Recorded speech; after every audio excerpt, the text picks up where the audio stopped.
20 most hated 1970s bands. The 70s was a decade overflowing with iconic bands. Some loved to hate. Maybe it's the music, maybe it's their personalities. But these groups remain controversial figures in the music world.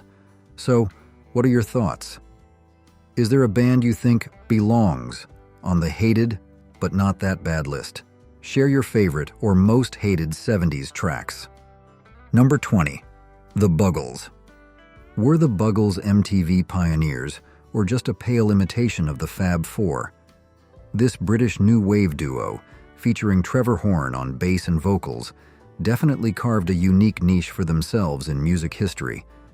The story goes that their unusual name, the Buggles, was inspired by Horn's large glasses, which supposedly made him look like, well, a bug. However, some critics dismissed them as a cheap knockoff of the Beatles. Regardless of their name's origin, one thing's for sure: the Buggles earned a permanent spot in the pop culture lexicon thanks to their groundbreaking track, "Video Killed the Radio Star." This iconic song holds the distinction of being the very first music video broadcast on MTV when it launched on August 1st, 1981. How fitting that a song about the changing media landscape ushered in a new era of music consumption. Interestingly, "Video Killed the Radio Star" didn't become an overnight sensation. The Buggles faced numerous rejections from record labels before finally landing a deal with Island Records, which happened to be owned by Trevor Horn's girlfriend's label.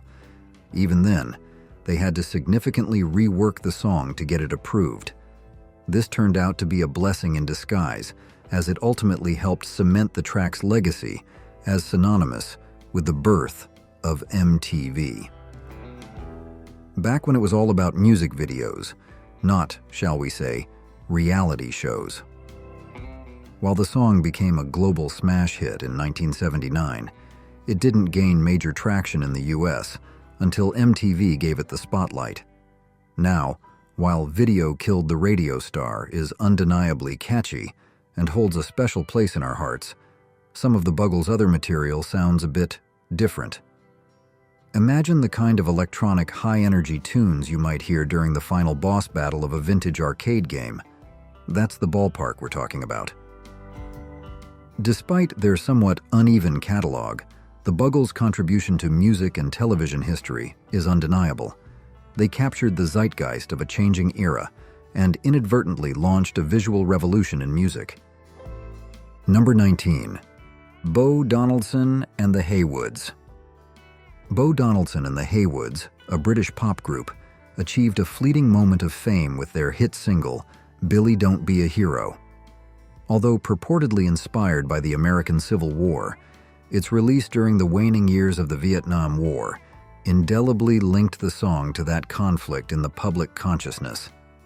"Billy Don't Be a Hero" became their one and only chart topper. While the song tackles a serious theme, the horrors of war and the plea for a loved one to avoid needless heroism, its musical presentation is surprisingly upbeat and almost lighthearted. This juxtaposition creates a strange dissonance, bordering on trivializing the weighty subject matter. The lyrics, delivered with an almost cheerful melody, struck a discordant note with many listeners, leading to accusations of poor taste. This tonal mismatch cemented Donaldson and The Heywoods' reputation as one of those acts that people either love or hate, with little room in between. For some, the song's catchy melody and heartfelt message resonated, perhaps offering a form of escapism from the grim realities of the time. For others, however, the seemingly flippant treatment of war, particularly against the backdrop of the still raw wounds of Vietnam, felt deeply disrespectful and inappropriate.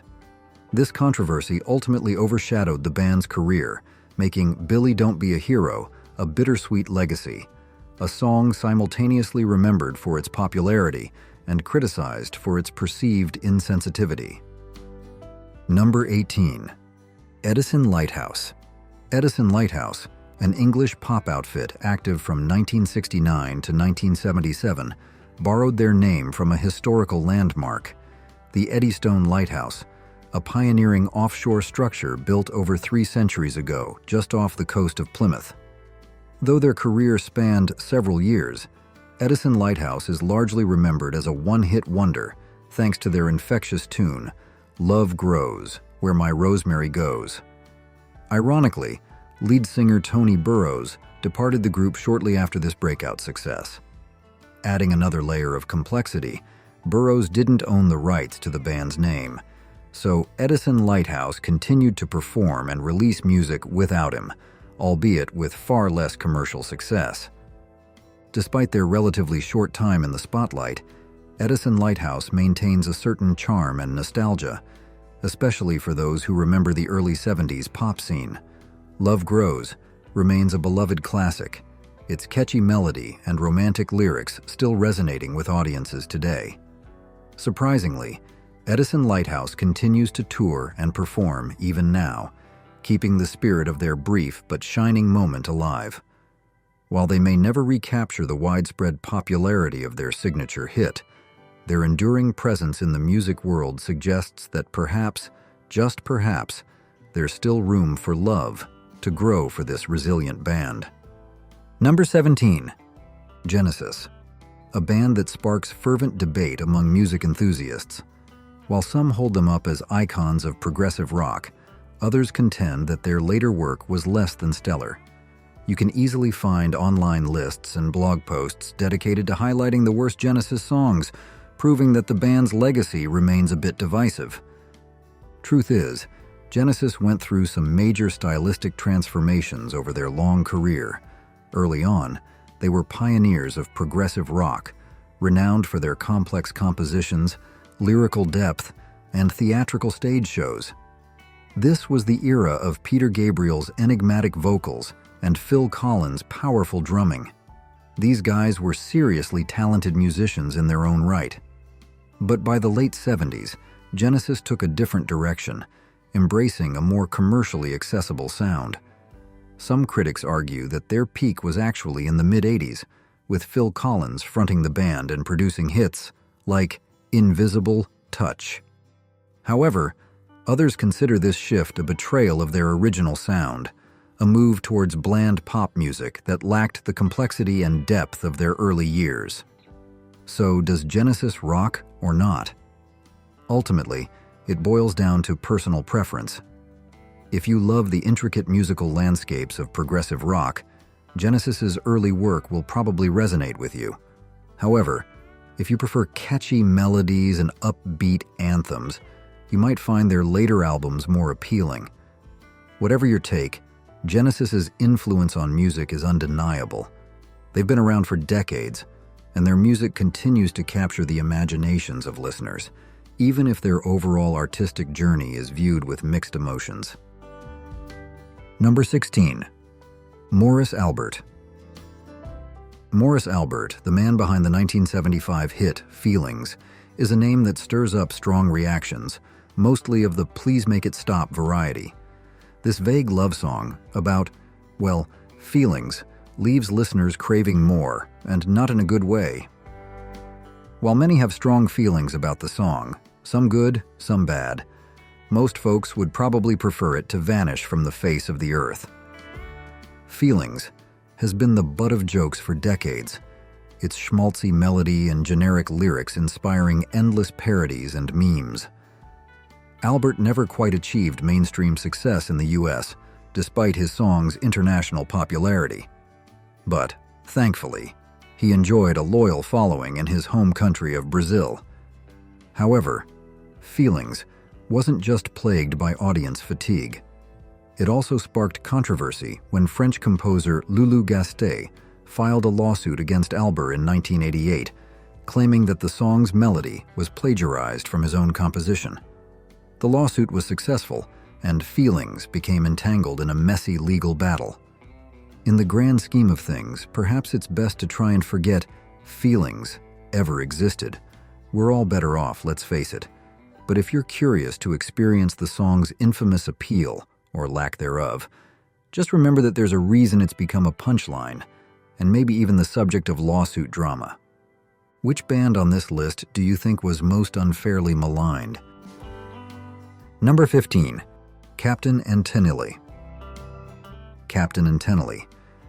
The name alone conjures up a specific, unmistakable image, a vision of plush velvet, disco balls, and a song about muskrats. Yep, muskrat love, the inescapable earworm that haunts many a childhood memory. You know, the song's so bad, so unforgettable, that it makes even grown adults have recurring nightmares about those semi-aquatic rodents. Once you see furries in Times Square, those nightmares get even worse. The original title for this musical monstrosity was supposed to be Muskrat Candlelight. Can you imagine the terror if they went with the even more terrifying Muskrats in the Dark? It's enough to make anyone run for the hills. Ironically, Captain and Tennille didn't even write the song. They only covered it from the original by Willis Allen Ramsey. Now, how on earth did this duo end up performing this song for Queen Elizabeth at the White House in 1976? I mean, who greenlit that? Gerald Ford, you're on the hook for this one. It's just not a groovy move. Of course, Captain and Tennille weren't just a musical act. They were also a married couple who lived their life in the spotlight. They were partners on and off the stage until 2014, when they announced their divorce after 40 years of marriage. It seems that even the most devoted of duos eventually face the music, or perhaps it was the muskrat love that ultimately broke them apart. Number 14. Rupert Holmes. Rupert Holmes, the man behind the ubiquitous Escape, the Pina Colada song, is a case study in how one hit can define an artist's legacy, sometimes overshadowing their entire career. Do you like pina coladas? Because you'll never be able to escape that song, even if you're not a fan of the drink, as was the case with Holmes himself, who, according to reports, actually dislikes the beverage. While many revel in the catchy melody and cheesy lyrics of Escape, while sipping on a pina colada by the beach, there's a strong argument to be made that more people hate it than love it. You might be shocked to learn that Holmes actually had another hit song in the 80s. But aside from those two singles, he wasn't a chart topper for very long. It seems that once you hit the musical jackpot with a song about a tropical beverage, it's tough to break free. However, Holmes has made his mark in a completely different arena, the world of Broadway.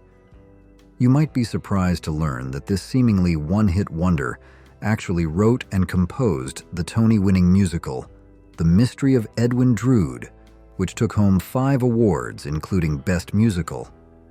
Talk about a career pivot.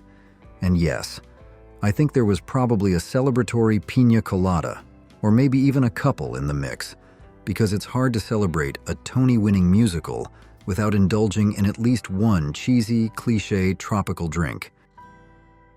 Number 13. Kiss. Kiss, a band that sparked both adoration and disdain. Known for their raucous hard rock, their flamboyant style was as much a part of the show as their music. Think explosive pyrotechnics, flamboyant costumes, and those iconic makeup looks. They were a spectacle to behold. They built their career on writing simple but catchy tunes with driving rhythms, anthemic choruses, and lyrics that spoke to rebellion, love, and good old-fashioned partying. While their live performances were legendary, their studio recordings weren't quite as electric. In fact, their breakthrough live album, Alive, required a hefty dose of overdubbing to achieve that raw, energetic sound they were known for.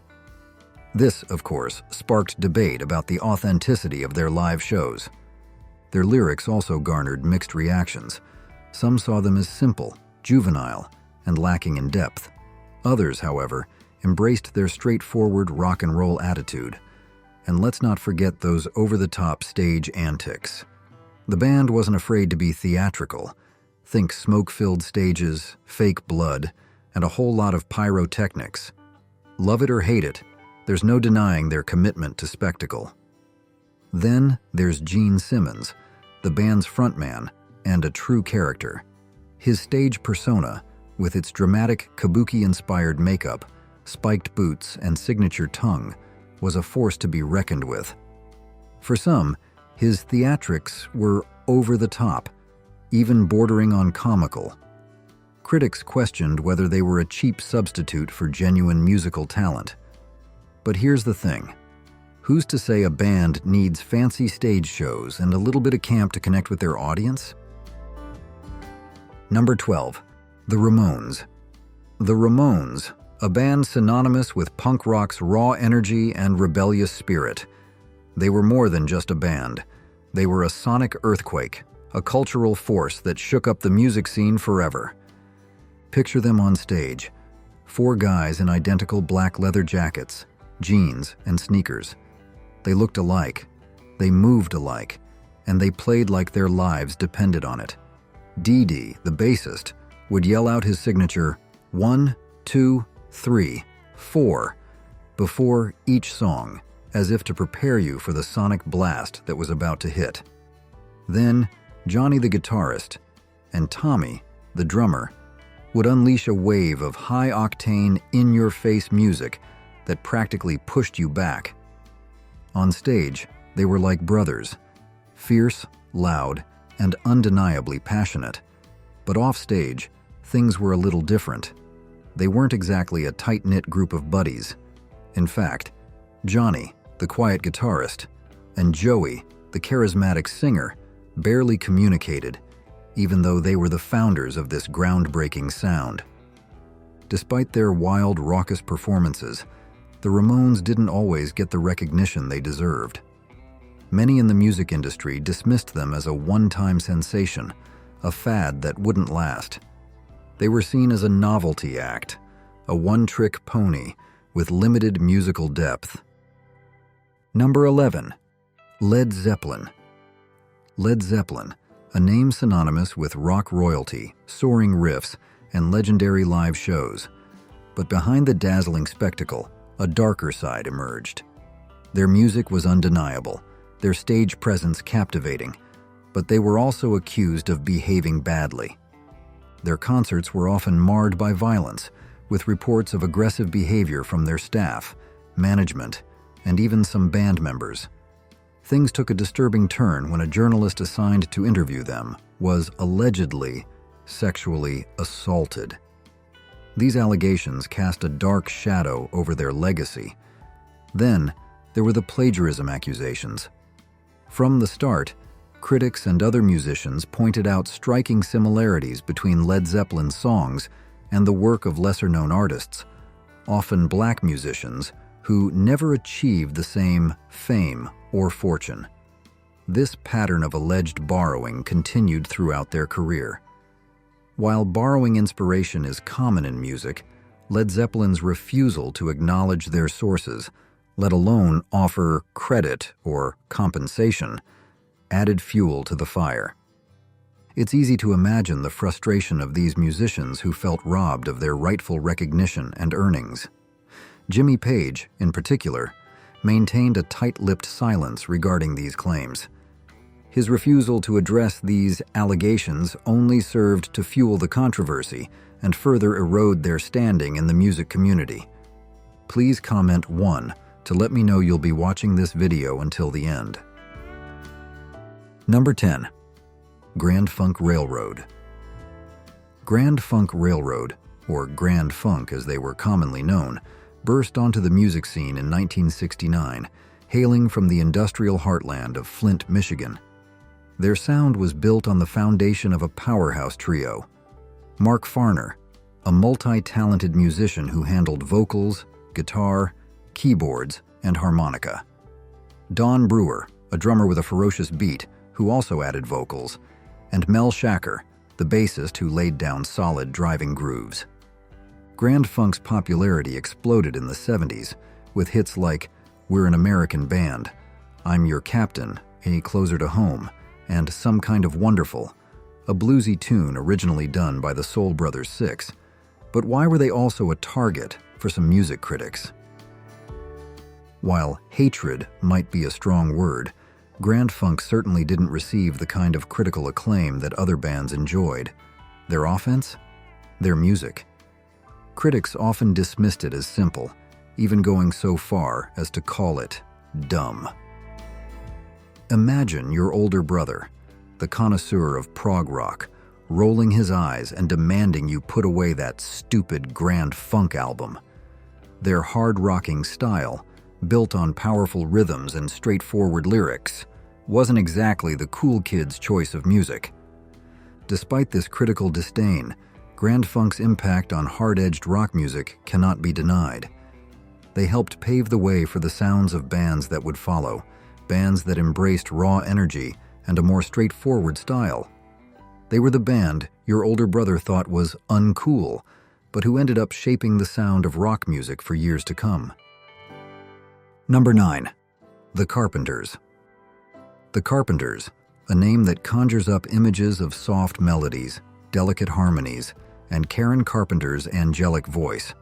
This brother and sister duo, consisting of Karen, 1950-1983, and Richard Carpenter, born 1946, left an undeniable mark on the music world with their unique sound. Karen's rich contralto voice was the heart of their music, while Richard's talent as an arranger, songwriter, and producer provided the musical framework. Their distinct style, a blend of pop, rock, and orchestral arrangements, set them apart from their contemporaries and captured the hearts of millions.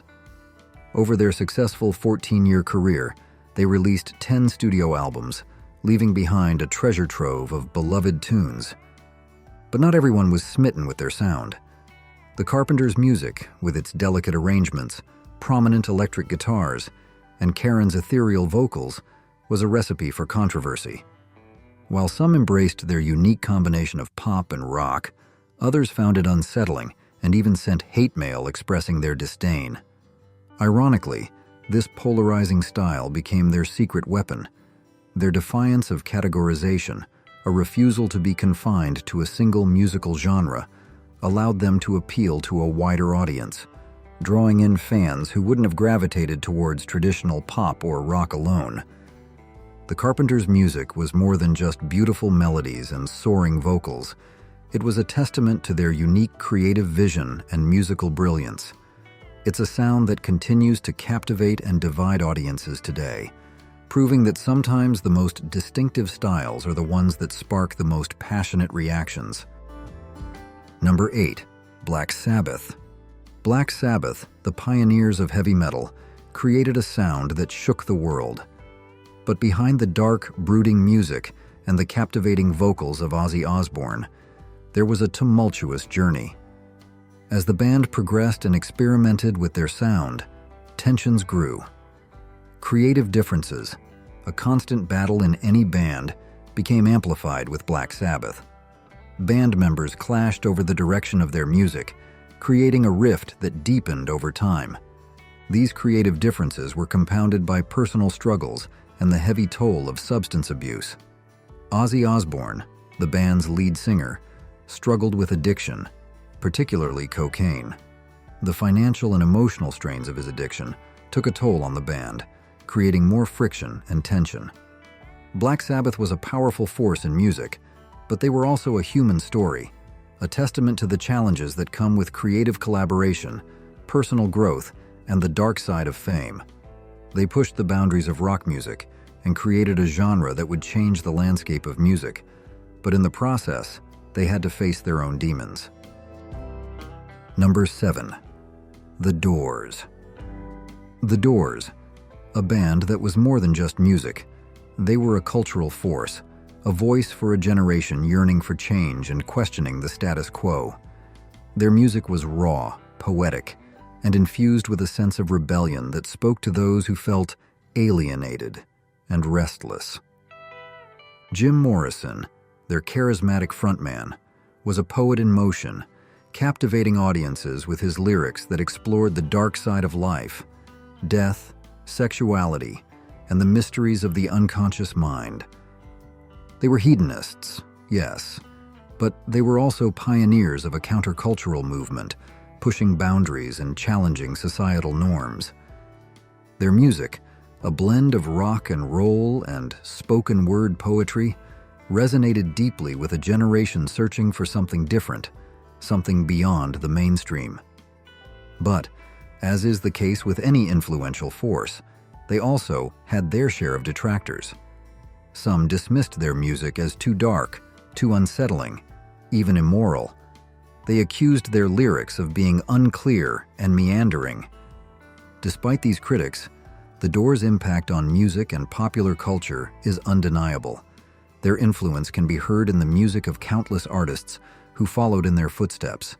Their music, with its raw energy and thought-provoking lyrics, continues to capture imaginations and spark conversation even today. Number 6. Ted Nugent. Ted Nugent, a name that conjures up images of hard-rocking riffs, powerful vocals, and a controversial persona. He launched his solo career in 1975 after a stint with the Amboy Dukes with his self-titled debut album featuring the iconic Stranglehold. This 8-minute track, with its bluesy extended guitar solo and Meat Loaf's distinctive vocals, cemented his sound and propelled him to stardom. Nugent's music is undoubtedly hard-rocking, full of energy, and a signature bluesy feel. His early albums are brimming with raw power, a sound that resonated with rock fans. However, his later albums, some critics argue, lost that dynamism, becoming more predictable and lacking in that signature edge. But it's his controversial views, not just his music, that have generated so much heat around Ted Nugent. His strong opinions on guns, his outspoken political stances, and his controversial comments on various social issues have attracted criticism and polarizing reactions. His ideology, particularly his pro-gun stance, has sparked heated debate, leading to backlash and accusations of being insensitive and out of touch. Did we miss any 70s bands that you think should be on the hated but not that bad list? Number 5. The Misfits. The Misfits weren't your average punk band. They were something more, a blend of horror, humor, and raw energy that left a lasting mark on music. They were pioneers of horror punk, unafraid to explore the dark and the macabre, infusing their music with tales of monsters, brutality, and chilling sci-fi themes. Their music was more than just an anthem of adolescent rebellion. It was a sonic horror film brought to life, delivered at breakneck speed. But it wasn't all about shock value. The Misfits had a wicked sense of humor, a twisted wit that made their music both terrifying and entertaining. They knew how to blend those elements, creating a sound that was unique, undeniably engaging, and sometimes a little unsettling. This blend of horror and humor was their signature style, but over time, some questioned whether it was time for a change, a shift in direction. Was it ethical to constantly explore the dark side of humanity? The Misfits were a band that pushed boundaries, exploring a world of darkness and shadows. Their music challenged societal norms and embraced the macabre, making them a force to be reckoned with in the punk rock world. But as with any band that pushes limits, they faced criticism and ethical dilemmas. Number 4. Bad Company. Bad Company, a band that brought a hard-rocking sound to the 70s music scene. They were a talented bunch, featuring the powerhouse vocals of Paul Rodgers, the skilled guitar work of Mick Ralphs, and the driving drumming of Simon Kirke. It's funny how Bad Company and Led Zeppelin, two iconic bands of that era, shared the same manager, Peter Grant. Bad Company had their moments. They released some high-energy, loud tracks that got people moving and shaking. They developed a distinctive sound, attracting a devoted fan base who loved their hard-rocking style. But as with many bands, their success wasn't everlasting. They were seen as decent, but not exceptional. While their first 3 albums, Bad Company, Straight Shooter, and Run with the Pack, topped the charts in the UK and the US, they were often criticized for not offering anything truly groundbreaking. Their success was seen as a product of the right time and the right sound, but not something that would last forever. Bad Company eventually disbanded in 1982, but they reunited for several projects throughout the years. Sadly, Paul Rodgers' recent health struggles might mean we won't see them together again. Number 3. REO Speedwagon. REO Speedwagon, a band that achieved remarkable commercial success, selling over 40 million records and reaching diamond status. They were a big deal in the 80s, but their journey to success began in the 70s. While their music resonated with a large audience, some critics weren't so enthusiastic. One of the biggest points of contention: their lead vocalist, Kevin Cronin.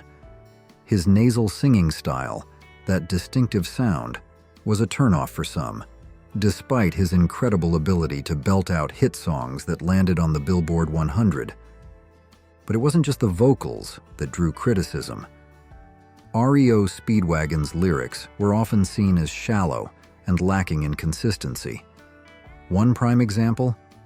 Take It on the Run, from their 1980 album High Infidelity, a song that tells a confusing tale of a man struggling with his girlfriend's alleged infidelity. The song is all over the place, making it a bit hard to follow. Despite these criticisms, REO Speedwagon carved out a significant space in the music world. They were a band that achieved great success, but their music was often dismissed as lacking depth, both musically and lyrically. They weren't considered groundbreaking, but they did make their mark on the music scene with their catchy tunes and energetic performances. They were a band that appealed to a wide audience, even if some listeners weren't convinced by their lyrical consistency or Kevin Cronin's distinctive vocals. Number 2. The Eagles. The Eagles, a band that inspires passionate reactions, both positive and negative. You either love them or you hate them. There's no in between. Some hail them as American icons, the embodiment of classic rock, while others condemn them as a band that deserved to be forgotten. It's a wild ride of opinions, a testament to the power of music to evoke strong emotions and opinions. You can even find articles like the one in Billboard that declares the Eagles the worst rock and roll band ever, even going so far as to write an article with the headline, "Glenn Frey's death is sad, but the Eagles were a horrific band." Now, why all the hate? What makes the Eagles the worst band? The criticisms are diverse and often rooted in personal opinions. Some take issue with their lyrics, their themes of hedonism and excess, accusing them of glorifying drug use and a carefree lifestyle. They question their commitment to artistic depth and originality, suggesting they were more about commercial success than artistic expression. There's a strong argument that a band's personal views and lifestyle shouldn't overshadow their musical contributions. Music is, after all, a form of expression, a way to convey feelings and ideas. It's about connecting with listeners on a deeper level. But the Eagles' personality and controversial image did cast a shadow on their musical achievements. Their music, while popular and commercially successful, wasn't universally loved. They weren't rebellious. They weren't punk rock. They weren't trying to shock or challenge the status quo. They were just a group of musicians who made music they loved. Number 1. The Pretenders. The Pretenders, a band known for their raw energy, Chrissie Hynde's powerful vocals, and the tight musical interplay between the original members. They stormed onto the music scene in 1978 with hits like Kid and Brass in Pocket, solidifying their place in the hearts of many fans. But their journey was marred by tragedy.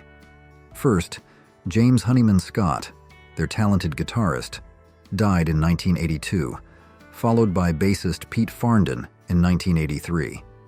These losses, coupled with the band's struggle with drug addiction and the challenging task of replacing key members, led to a shift in the band's sound. The band went through several lineup changes, and their music, while still recognizable, lost some of that raw edge. Chrissie Hynde herself acknowledged the decline in the quality of their performances, attributing it to the loss of her original bandmates, the pressures of maintaining stardom, and the toll drug use took on the band. The Pretenders never really faced hatred, but there was a sense of disappointment among some fans who felt their later work didn't live up to the brilliance of their early days. The high expectations set by their groundbreaking debut were hard to maintain, especially after facing such significant personal losses. So, which 70s band takes the crown for worst? Did we miss any real stinkers? Let us know in the comments. And if you're a Phil Collins fan, tell us why he deserves a spot in the 70s Hall of Fame. We love hearing from you, so hit that thumbs up, subscribe to the channel for more 70s throwbacks, and we'll see you next time.